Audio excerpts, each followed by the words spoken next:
دوستای خوبم، امیدوارم که حالتون حسابی خوب باشه. اگه مدرسه میرید سال تحصیلی جدید رو خیلی خوب شروع کرده باشید. میخوام که براتون پاردسته لیدی الیزابت رو به همراه جویدن آدامز تعریف بکنم. پس برای داشتن یک خواب خوب و شروع روز پر انرژیتون بریم که شروع بکنیم.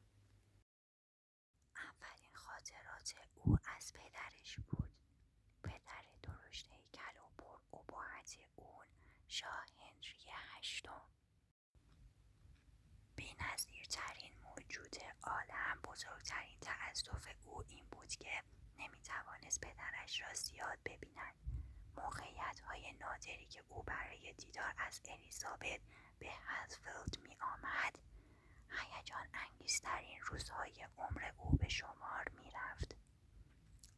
زیرا نشاط و سرزندگی و جوش و خروش ویژه خودش را ساطع می کرد. خداگونه در جامعه مجلل مخمل و خز، جواهرها و زنجیرها زیر چانه او را نوازش می کرد و اطراف می چرخاندش و الیزابت از خوشحالی و لذت جیغ می کشید. کلاه کوچکش کج می شد و موهای بلند سرخش به هوا در می آمد. می پرسید بسی کوچولوی من چطوره؟ همه‌اش مجبورت می کنن دعا و درس بخونی یا آنقدر که لازم است می گذارن بری بیرون و بازی کنی؟ و بعد چشمکی توته آمیز به او می زد تا الیزابت بفهمد مسئله نیست اگر جواب مثبت بدهد و بگوید زمان زیادی را به بازی می‌گذراند و عاشق آخرین اسباب بازی عروسکی است که او برایش فرستاده است. به پدرش میگفت اما توصیه مسائل و درس‌هایم را هم می‌خوانم. خیلی خوبه، خیلی خوبه. او را بغل می‌کرد و روی ران‌های بزرگ و عضلانی‌اش می‌نشاند و الیزابت گونه‌اش را به سطح خشن و درخشان نیمتنه زربفت و جواهر نشان او می چسباند و بوی او را که آمیزه از عطر گیاهان و مشک و بوی فضای بیرون از خانه بود به سینه اش می کشید و از تماس ریش زبر و سرخ او که پیشانیش را قلقلک می کرد لذت می برد. پدرش یک بار به او گفت یک چیزی به تو می گویم بسی. وقتی من پادشاهی جوان بودم دوست نداشتم وقتی را به دعا خواندن یا رسیدگی به کارهای مملکتی بگذرونم. میخواستم از زندگیم لذت ببرم. بنابراین میتونی حدس بزنی چه کار میکردم؟ یواشکی از پله‌های پشتی از قصر خارج میشدم و میرفتم شکار و وزرام هیچ وقت از رفتنم خبردار نمیشدن. الیزابت با چشمان گرد شده پرسید مشکلی براتون درست نمیشد؟ پدرش به قهقه خندید. من پادشاه هستم. آنها هیچ وقت جرأت نمی‌کردن به من چیزی بگن. الیزابت پرسید وقتی شما شاه باشین و هر کاری را که دوست داشته باشین میتونین بکنین؟ دورنمای جدیدی از آزادی در ذهنش پدیدار شده بود. پدرش پاسخ داد البته که میتونم. مردم باید از دستورهای من اطاعت بکنن. الیزابت کوچکتر از آن بود که متوجه لحن خشن و آزرده او شود. آنگاه به پدر گفت پس من وقتی بزرگ شدم میخوام پادشاه بشم. الیزابت در آن هنگام نفهمیده بود چرا این گفتش خشم پدرش را برانگیخت. ناگهان او دیگر پدر مهربانش نبود بلکه مردی از فولاد بود.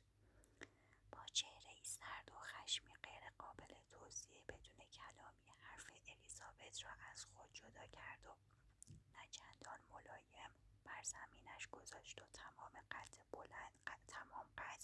بلند شد. مردی عظیم جثه، قدرتمند و رعب‌آور. با صدایی آهسته و به همان اندازه توطئه آمیز به او هشدار داد دیگر نمیخواهم چنین مزخرفاتی را از تو بشنوم. تو هرگز نمیتونی پادشاه یا مملکه این سرزمین باشی. زنها نمیتونن حکومت بکنن. این خلاف طبیعت و قانون خداوند است. باید داده باشد. سپس رفت و جثه بزرگش پشت در چوب بلوط مهد ناپدید شد. اما بعد از آن باز هم به ملاقات او آمده بود، بشاش و پرهیاهو، گویی هیچ چیز موجب ناراحتیش نشده است. الیزابت پس از آن دریافته بود که خشم پدرش فقط طوفانی گذراست. اینها خاطرات نزدیک او بودند. اولین چیزی که به یاد می آورد این بود که پدرش او را در آغوش گرفته بود و اطراف دربار می گذراند. دنیای درخشانی که در آن زندگی می کرد و او را با فخر به مردان و زنان درباری نشان می داد. هر دو لباس زرد رنگ به تن داشتند و الیزابت آگاه بود که این موقعیت مهم است، گرچه دلیلش را نمی‌دانست. پدرش مرتب می‌گفت از مرگ عجوزه پیر خوشحال است، اما الیزابت نمی‌فهمید درباره چه کسی صحبت می‌کند و فقط درک مبهمی از معنای مرگ داشت. در آن موقعیت مادرش نیز آنجا بود. این را نیز به یاد می‌آورد. مادر زیبا و باریک اندامش با موهای برکلاقی، چشمان روشن و اقواگر و لبخندی سرخ.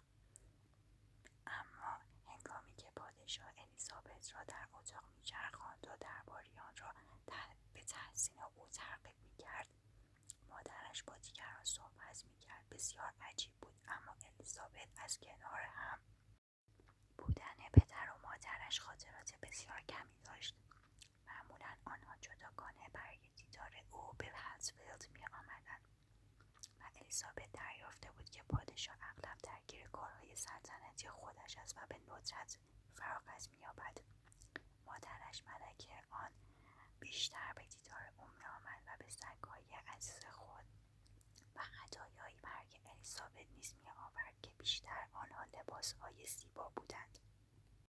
پیراهنی از ساتن نارنجی، ردایی از مخمل حنایی رنگ، یک جفت آستین تافته قرمز، کلاهی با باردوزی مروارید و چند افزار چرمی طلاکوب. ملکه همانند پدرش با شور و هیاهو با الیزابت بازی نمی‌کرد. ملکه میان باغ او را کنار خود می‌نشاند، عکس‌های شگفت‌انگیز کتاب مقدس خود را به او نشون می‌داد و یا از دخترش می‌خواست برایش عود بنوازد. الیزابت با تمام کوچکی‌اش هم‌اکنون استعداد زیادی در موسیقی نشان داده بود، هنری که هم از طرف پدری و هم از طرف مادری به ارث برده بود. با او شکیبایی بیشتری داشت و به نظر نمی‌رسید بودن در کنار دخترش هرگز بی‌حوصله شود. از دید الیزابت مادرش تمام آن چیزی بود که در یک ملکه تصور می‌کرد. زیبایی و وقار و مهربانی و عشق الیزابت به او با ترس و احترام توأم بود. همچنان که روی تخت خوابش آرمیده بود و نور آتش رو دیوار می‌رقصید، به این فکر می‌افتاد که مدت زیادی است که مادرش به هتفیلد نیامده است. آخرین بار چندین هفته قبل او را دیده بود، هنگامی که دربار در گرینویچ تشکیل شده بود. اما موقعیت الیزابت را ناراحت و وحشت زده باقی گذاشت، زیرا پدر و مادرش با یکدیگر خشمگین بودند. بسیار خشمگین. بعد مادرش به گریه افتاده بود و دختر کوچک ترسیده بود. نمیتوانست بفهمد چرا با هم اختلاف دارند و چرا. بعداً مادرش با عجله او را بغل کرده و یک بار دیگر به حضور پادشاه رسیده بود. وقتی مادرش به شاه نزدیک میشد، او کنار پنجره باز ایستاده بود و حیاط را تماشا میکرد و عصبانیتش چنان قابل لمس بود که الیزابت خود را در آغوش مادرش جمع کرد. کلمات تندی رد و بدل شد، کلماتی که الیزابت احساس میکرد ممنوع هستند و نمیتوانست آنها را به خاطر بیاورد.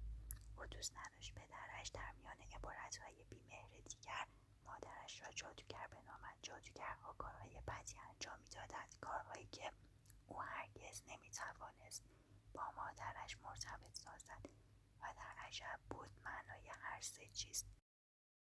خب دوستای گلم، اینم از این پارت. امیدوارم که باعث ریلکس شدن و آرامش قبل از خوابتون شده باشه. اگه دوست داشتید ازم حمایت کنید. خیلی زود پارتای بعدی رو هم براتون میذارم. فعلا خدافظ.